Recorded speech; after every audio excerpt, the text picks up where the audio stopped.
अब हम स्टार्ट कर रहे हैं रीनल एनाटमी। ठीक है, उस एनाटमी में भी सबसे पहले है रीनल ब्लड फ्लो। सही है। अब ब्लड फ्लो समझने के लिए पहले हम समझते हैं कि भाई जो है किडनी के अंदर ब्लड आता कैसे। सही है। फिर बाद में समझते हैं कि भाई glomerulus, efferent aorta, efferent arteriole और एफरेंट आर्ट्रियोल वगैरह कैसे बनते हैं। सबसे पहले जो है किडनी के अंदर जो है एक आती है रीनल आर्टरी। सही है। रीनल आर्टरी यहाँ से जो हाइलम होता है ना किडनी का, यहाँ पे इंटर होती है। सही है। तो सबसे पहले रीनल आर्टरी होती है जो हाइलम के अंदर आती है। उसके बाद रीनल आर्टरी जो है डिवाइड होती है किसमें, सेगमेंटल आर्टरी में। सही है ना। एक आर्टरी जो है डिफरेंट सेगमेंट्स में डिवाइड होती है। फिर वो सेगमेंटल आर्टरी फर्दर डिवाइड होती है इंटरलोबर आर्टरी में। अब वो इंटरलोबर आर्टरी क्या करती है, रीनल पैरामिड्स के बीच में से ट्रेवल करती है। मतलब ये जो इसकी डिवीजन्स होती जा रही है ना, उस हिसाब से रीनल आर्टरी बनी, उससे टूट के सेगमेंटल आर्टरी, वो मज़ीद टूट के इंटरलोबर आर्टरी।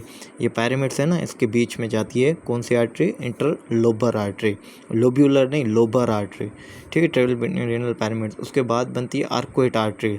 आर्कुएट आर्टरी क्या करती है, arch over the base of pyramids at corticomedullary junction. ये है ना पैरामिड्स का बेस, यहाँ पे आर्च बनाती है arcuate artery at the corticomedullary junction. यहाँ पे बेस ऑफ पैरामिड्स पे क्या आती है, आर्कुएट आर्टरी आती है। उसके बाद क्या बनती है, इंटरलोब्यूलर आर्टरीज। वो क्या होती है, कोर्टेक्स के अंदर एक्सटेंड होती है। ये मेडुला होता है किडनी का, इसके बाद में ये कोर्टेक्स होता है। तो ये कोर्टेक्स के अंदर जो है कौन सी आर्टरी जाती है, इंटरलोब्यूलर आर्टरी। उस कोर्टेक्स के बाद में जो है ये इंटरलोब्यूलर आर्टरी के बाद एफरेंट आर्ट्रियोल बनता है। एफरेंट आर्ट्रियोल वो जो ग्लोमेरुलस के तरफ ब्लड को लेके चला जाता है। सही है। एफरेंट आर्ट्रियोल के बाद हमें पता है ग्लोमेरुलस से ब्लड होके इफरेंट आर्ट्रियोल में आता है। सही है ना। इफरेंट आर्ट्रियोल वो जो ब्लड को ग्लोमेरुलस से दूर लेके जाता है। ठीक है, इफरेंट आर्ट्रियोल है। इफरेंट आर्ट्रियोल अब दो चीज़ों में डिवाइड होता है, एक वाजा रेक्टा में, ठीक है, मेडुला में वाजा रेक्टा, और पेरिट्यूबुलर कैपिलरीज बनाता है कोर्टेक्स में। सही है, इफरेंट आर्ट्रियोल। सही है। अब ये जो चीज़ें ये आपके बुक में नहीं लिखी हुई है, ये जैसे अब है ना, ये यहाँ पे डायरेक्ट ये स्टार्ट है, तो मैंने यहाँ से जो है पॉइंट नंबर 1 लिख के ये यहाँ पे जो है इंपॉर्टेंट चीज़ें ये लिख ली, ये क्वेश्चंस में आती हैं, तो उस हिसाब से आप ये चीज़ जो है लिख लेना, आपके कॉन्सेप्ट से अच्छे बन जाएंगे। ठीक है। ऐसे कोई भी सारी जो चीज़ें पॉइंट्स बुक में नहीं लिखी हुई है, वहाँ पे वो पॉइंट लगा के नीचे बहुत सारा स्पेस खाली होता है बुक में, वहाँ पे आप लिख लीजिएगा। ठीक है। अब है कोर्टेक्स आपको पता होना चाहिए ना भाई, कोर्टेक्स किससे बनता है, मेडुला किससे बनता है। अब हमें पता ही नहीं होगा कोर्टेक्स में क्या चीज़ आती है। लूप ऑफ हेनले कहाँ पे आता है, जो एक proximal converter tubule, distal convertible, cortex का पार्ट क्या होता है, मेडुला का पार्ट क्या होता है, ये कॉन्सेप्ट होना हमारे लिए ज़रूरी है। तो हम अब पढ़ते हैं कि कोर्टेक्स में कौन सी चीज़ आती है, मेडुला में किडनी के अंदर कौन सी चीज़ आती है। ठीक है ना। आपको पता है ये ऊपर वाला हिस्सा यहाँ से जो है कोर्टेक्स बनाता है, ये मिडिल वाला हिस्सा मेडुला बनाता है। अब देखते हैं कोर्टेक्स में क्या क्या आता है। ग्लोमेरुलस कोर्टेक्स में आता है, प्रोक्सिमल कन्वर्टर ट्यूब्यूल कोर्टेक्स में आता है, ठीक है ना, डिस्टल कन्वर्टर ट्यूब्यूल कोर्टेक्स में आता है। ठीक है ना। अब ये आप देख लेना, ये जो है यहाँ पे ग्लोमेरुलस है, या मतलब ऊपर सारी जो चीज़ें हैं वो आती है, ये ग्लोमेरुलस है। ठीक है। यहाँ पे प्रोक्सिमल कन्वर्टर ट्यूब्यूल, यहाँ पे distal converter tubule, loop of Henle ये जो है अंदर आता है, ये मेडुला में हिस्सा बन जाता है। ठीक है। ऊपर यहाँ पे सारी चीज़ें जो है क्या बनाती है, कोर्टेक्स बनाती हैं। समझ गए। तो कोर्टेक्स में ये आती हैं।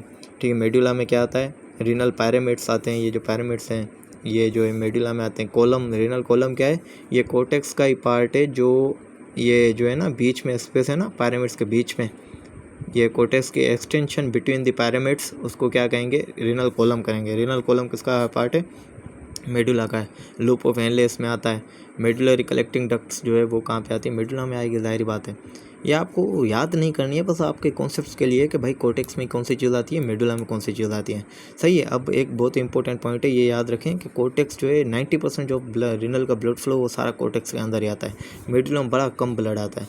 अब देखें, अगर मेडुला में कम ब्लड ही 10% आएगा, पूरे 100% में से 90 सारा कोर्टेक्स में जाएगा, 10% ही यहाँ पे आएगा। अगर थोड़ा बहुत ही ब्लड में कमी पेश हो गई, बंदा शॉक में चला गया, शॉक में ब्लड पता है आपको ऑर्गन्स की तरफ कम जाता है, या कहीं भी अगर कुछ भी ब्लड फ्लो हेमरेज वगैरह हो गया, तो यहाँ पे ऑलरेडी कम जा रहा है ब्लड, और अगर शॉक में तो वैसे ही कम जाएगा, तो यहाँ पे ये एरिया हाइपोक्सिया इसमें सबसे ज़्यादा होती है रीनल मेडुला में। सही है, क्योंकि ब्लड ही ऑलरेडी कम जा रहा है, अगर उसमें भी शॉक वगैरह हो गया तो मज़ीद कम ब्लड चला जाएगा, तो ये जो है हाइपोक्सिया वगैरह, नेक्रोसिस वगैरह मेडुला में ज़्यादा हो सकती है। ठीक है ना। तो याद रखें, cortex get 90% of the renal blood flow, medulla gets only 10%, making it hypoxia prone. अब हम देखते हैं इसमें कुछ चीज़ें इंपॉर्टेंट थी एनाटॉमी के लिहाज से। तो लेफ्ट रीनल वेन, अब लेफ्ट रीनल वेन है ना, वो राइट रीनल वेन तो सीधा राइट रीनल वेन से होके खुद ही राइट रीनल वेन, ठीक है, यहाँ से होके खुद ही इन्फीरियर वेना के वहाँ में ड्रेन हो चली जाती है। पर लेफ्ट रीनल वेन है ना, वो मज़ीद दो वेन्स इसमें मिलती हैं, लेफ्ट सुप्रारीनल वेन और लेफ्ट गोनेडल वेन, जो हमारे लेफ्ट जो है टेस्टिस से आ रही होती है, लेफ्ट गोनेडल वेन, वो भी इसमें ड्रेन होती है, फिर ये जाके इन्फीरियर वेना के वहाँ में ड्रेन होती है, ठीक है ना। राइट रीनल वेन सीधा किडनी से होके इन्फीरियर वेना के वहाँ में, पर लेफ्ट रीनल वेन एक दो वेन्स और को भी लेके बाद में यहाँ पे इन्फीरियर वेना के वहाँ में आती है। वो दो वेन्स कौन सी थी, एक सुप्रारीनल वेन लेफ्ट और लेफ्ट गोनेडल वेन, ठीक है। अब ये जाते हुए ना, ये क्या करते हैं, पहले ये जो है एओर्टा के नीचे से और सुप्रियर मेसेंटेरिक आर्टरी के नीचे से और एओर्टा के ऊपर से जाती है। मतलब ये जो लेफ्ट रीनल वेन है ना, ये बीच में जाती है, नीचे इसके एओर्टा होता है, ठीक है, ऊपर इससे एओर्टा की एक ब्रांच जिससे सुप्रियर मेसेंटेरिक आर्टरी वो कहते हैं, सही है। ये यहाँ से होके फिर ये इन्फीरियर वेना केवा के अंदर आता है, समझ गए। यहाँ पे देखें क्या है, ये travel across aorta under superior mesenteric artery to reach inferior vena cava. ये कौन सी वेन है, लेफ्ट रीनल वेन। अब देखें, अब ये अगर सुपीरियर मेसेंटेरिक जो आर्टरी अगर इसको कभी कंप्रेस कर देगी ना, किसको, लेफ्ट रीनल आर्टरी को, तो लेफ्ट रीनल वेन को, तो इसे हम कहेंगे नट क्रैकर सिंड्रोम, सही है। अगर किसी वजह से सुपीरियर मेसेंटेरिक आर्टरी ने कभी रीनल वेन को कंप्रेस कर दिया ना, जैसे ऊपर आ रही है, तो इसने कभी इसको कंप्रेस कर दिया ना, तो उसको हम नट क्रैकर सिंड्रोम कहेंगे। अब यहाँ से कंप्रेस कर दिया तो ये किडनी से ब्लड आगे जा ही नहीं पाएगा, क्योंकि यहाँ से कंप्रेस कर रहे तो ब्लड पीछे किडनी में जमा हो रहा होगा, उसको नट क्रैकर सिंड्रोम। उसमें कुछ सिम्टम्स होगी, वो क्या होगी, हेमेट्यूरा होगा, सही है, फ्लैंक पेन होगा, ये साइड में जो पेन होता है उससे फ्लैंक पेन कहते हैं, ठीक है। लेफ्ट वेरिकोसील भी होगा। लेफ्ट वेरिकोसील क्या है, डायलेटेड पेम्पिनिफॉर्म प्लेक्सस। अब दायर है, यहाँ से ब्लड अगर जा ही नहीं पाएगा, ठीक है ना, यहाँ से अगर ब्लड जा ही नहीं पाएगा तो वो जो टेस्टिस में भी इकट्ठा हो रहा होगा, तो वो टेस्टिस डायलेटेड हो जाते हैं, जिसे लेफ्ट वेरिकोसील कहते हैं।